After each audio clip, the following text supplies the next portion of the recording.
Madam നമ്മുടെ വണ്ടി റണ്ണിങ്ങിൽ ഓഫായി പോണ കംപ്ലയിൻറ്റും പറഞ്ഞിട്ട് നമ്മൾ വന്നേക്കണേ. അപ്പോൾ അതിനകത്ത് നമ്മൾ ചെക്ക് ചെയ്ത് നോക്കുമ്പോൾ നമുക്ക് 3 കംപ്ലയിൻ്റാണ്, 3 പാർട്സ് നമുക്ക് മാറ്റേണ്ടതായിട്ട് വരുന്നുണ്ട്. അതായത് ഒന്ന് HT കോയിൽ തുടങ്ങിയ യൂണിറ്റാണ്.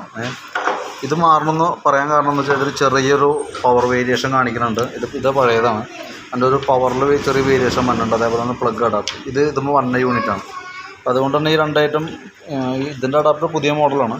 അപ്പോൾ ഈ 2 ഐറ്റം നമുക്ക് മാറ്റേണ്ടി വരും. പിന്നെ അതേപോലെ തന്നെ ഇവിടെ വന്ന ഒരു ഇലക്ട്രോണിക് യൂണിറ്റാണ് CD എന്ന് പറഞ്ഞിട്ട്, ഇലക്ട്രിക്കൽ യൂണിറ്റാണ്.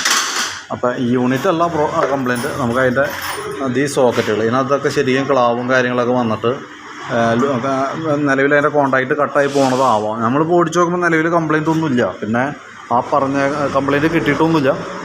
നമ്മൾ അത് ഉദ്ദേശം വെച്ചിട്ട് നമ്മൾ ചെക്ക് ചെയ്യുന്ന സമയത്ത് കാണുന്ന 2 പ്രോബ്ലംസ് ഇത് മാത്രമേ ഉള്ളൂ. അപ്പോൾ നമുക്കത് ഈ ഇതിൻ്റെ ഈ സോക്കറ്റ് എന്ന് പറയുമ്പോൾ ഇതേപോലെയുള്ള പാക്കറ്റിൽ തന്നെ. അപ്പോൾ ശരിക്കും പറഞ്ഞാൽ 100-103 രൂപയാണ് ഇതിൻ്റെ തന്നെ. പിന്നെ ഈ 2 ഐറ്റത്തിനും നമുക്ക് ഏകദേശം 266 രൂപ ഉണ്ട്, ഇതിനൊരു 95 രൂപ ഉണ്ട്. അപ്പോൾ ഞാൻ ഒരു എസ്റ്റിമേറ്റ് ഇടാം. അപ്പോൾ നോക്കിയിട്ടൊന്ന് റിപ്ലൈ ചെയ്യണം കേട്ടോ. കാരണം ഇത് ഇത്ര ചെയ്തിട്ട് നമുക്ക് വണ്ടി ഓടിച്ചു നോക്കാണത്. ഇത് നമ്മൾ ഈ കംപ്ലയിൻ്റ് ഒരു ഇലക്ട്രിക്കൽ സംബന്ധമായിട്ടുള്ള കംപ്ലയിൻ്റാണ്. അപ്പോൾ നിലവിൽ ഇത്ര ആയിട്ട് നമുക്കൊന്ന് റെഡിയാക്കാം. അതിന് ശേഷം വണ്ടി ഓടിച്ചിട്ട് കംപ്ലയിൻറ്റ് ഉണ്ടോ എന്നുള്ളത് ചെക്ക് ചെയ്ത് നോക്കാം. എന്നിട്ട് എന്തെങ്കിലും ഉണ്ടെങ്കിൽ ഒന്ന് റിപ്പോർട്ട് ചെയ്യാം. കാരണം ഇത് നിലവിൽ എന്തെങ്കിലും ഈ സോക്കറ്റ് എന്തെങ്കിലും നമുക്ക് മാറ്റേണ്ടതാണ്. കാരണം എന്ന് വെച്ചാൽ ഇതല്ലാന്നുണ്ടെങ്കിൽ ഒരു മഴയുടെ പ്രശ്നം, ഒരു ചെറിയ തണുപ്പ് കാര്യങ്ങളൊക്കെ വന്നു കഴിഞ്ഞാൽ ഓട്ടോമാറ്റിക്കായിട്ട് മിസ്സിങ് കാണിച്ച് കംപ്ലയിൻറ്റ് വരും. അത് ആ രീതിയിലുള്ള ഒരു ക്ലാവാണ് അതിൻ്റെ ഉള്ളിലുള്ള കേട്ടോ.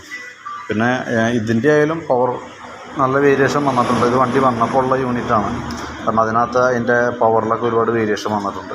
ഈ കോയിലിൻ്റെ അളവിലും നല്ല വ്യത്യാസം വന്നിട്ടുണ്ട്. അപ്പോൾ അത് എഞ്ചിനോട് ഹീറ്റാവും, അതായത് ഈ കോയിൽ ചൂടാവുമ്പോൾ അതിൻ്റെ ഇതിനകത്ത് കട്ടായി പോകണ്ടാവാം. കാരണം നിലവിൽ ഇപ്പോൾ നമുക്ക് ചെക്ക് ചെയ്ത് നോക്കുമ്പോൾ ആ കംപ്ലയിൻറ്റ് കിട്ടിയിട്ടില്ല. അതുകൊണ്ടാണ് ഞാൻ ഒരു ഉദ്ദേശം പറഞ്ഞത്. കാരണം എന്ന് വെച്ച് കഴിഞ്ഞാൽ അതിൻ്റെ അളവിൽ വേരിയേഷൻ ഉള്ളത് കൊണ്ട് തന്നെ കംപ്ലയിൻറ്റ് കാണിക്കാൻ സാധ്യതയുണ്ട്. അപ്പോൾ ഞാൻ അതിൻ്റെ ഒരു എസ്റ്റിമേറ്റ് ഇടാം കേട്ടോ. അപ്പോൾ നോക്കിയിട്ടൊന്ന് റിപ്ലൈ ചെയ്യണേ.